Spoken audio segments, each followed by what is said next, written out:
Hi, my name's Emma Pallett and I'm the writer. Hello, I'm Richard Honey and I'm the director.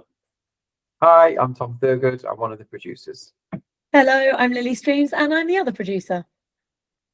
So, Richard, what is your creative vision for this film and how do you want it to look and feel?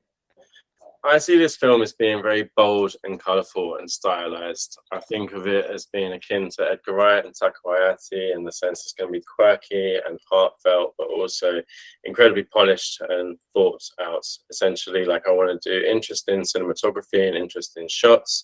I want it to be playful within the editing, and I want stylized like sound and music.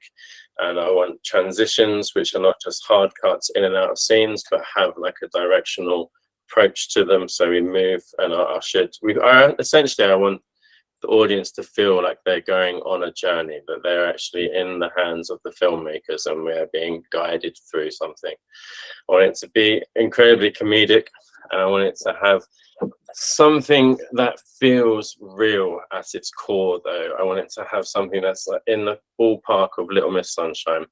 When we first started talking about the film, we were discussing The End of the Fucking World and the way in which that's shot and created, but then quite quickly Little Miss Sunshine sort of came through as being one of the main references because of the characters and the van, of course, like the breaking down van and the characters being surrounded by this like external issue.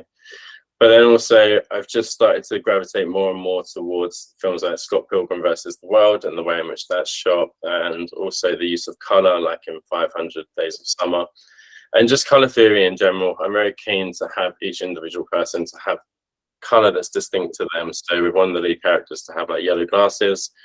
And I think through those small details, you start to build up a larger picture, which has a lot of depth to it and is much richer for the audience. Like with Parasite, I love Parasite, the film, because it's so visually compelling and there's so many visual metaphors within it. And I think that when you layer into a story, particularly within film, all of these like meaningful elements, you might not know that they're there initially, but your subconscious does. So it makes it a much more enjoyable experience and a much more meaningful one.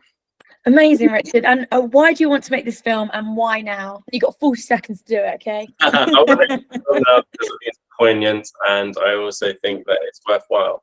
And I love storytelling, and at its core, this is a story that's about storytelling. And I think of that is probably the best thing to do.